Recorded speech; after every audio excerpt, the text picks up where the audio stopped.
ഇത് കണ്ടു, ഞങ്ങളുടെ ബാൽക്കണിയിൽ ഞങ്ങളൊരു പോണ്ട് സെറ്റ് ചെയ്തതാണ് ഇന്നലെ. നമ്മുടെ വീട്ടിൽ കുറച്ച് ഗപ്പിക്കുഞ്ഞുങ്ങളുണ്ടായി കഴിഞ്ഞ ദിവസം. അപ്പോൾ അത് മറ്റുള്ള ഗപ്പികളുടെ കൂടെ ഇട്ട് കഴിഞ്ഞാൽ അതിനെ പിടിച്ച് തിന്നും. അതുകൊണ്ട് ഞങ്ങൾ ഇന്നലെ രാത്രി ഇങ്ങനെ ഒന്ന് സെറ്റ് ചെയ്തതാണേ. അങ്ങനെ സെറ്റ് ചെയ്ത് അപ്പു കണ്ടില്ലായിരുന്നു, രാത്രിയായിരുന്നു ഇതുണ്ടാക്കി വെച്ചിരുന്നത്. അപ്പം സ്കൂളിൽ നിന്ന് വന്ന ഉടനെ തന്നെ അത് വന്ന് കാണുകയാണ്. പിന്നെ അപ്പയുടെ കൂടെ കുറേ നേരം ചെടിയെല്ലാം അതിൻ്റെ അകത്ത് നടാനൊക്കെ കൂടി കുറച്ച് കട്ട് പീസെല്ലാം അതിൻ്റെ അകത്ത് മുറിച്ച് അതിൽ ആഡ് ചെയ്തു.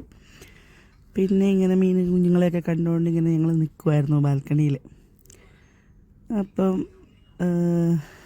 അപ്പാണ് ജിജോയെ കാണാനില്ല, എവിടെയൊന്ന് നോക്കട്ടെ. ആളിവിടെ ഇരിപ്പുണ്ട്. എന്താണാവോ ഈ ചെക്ക് ചെയ്തുകൊണ്ടിരിക്കുന്നത്. ഫോണിൻ്റെ അകത്ത് വളരെ കഷ്ടപ്പെട്ട് എന്തൊക്കെയോ കണ്ടുകൊണ്ടിരിക്കുക. നമ്മൾക്കൊന്ന് നോക്കാമേ. ഞാൻ അടുത്ത് നിന്ന് കഴിഞ്ഞപ്പോഴാണ് കണ്ടത്. നമ്മുടെ ഗപ്പി കുഞ്ഞുങ്ങളെ എങ്ങനെ ക്വാളിറ്റി ഉള്ളതാക്കി വളർത്തിയെടുക്കാം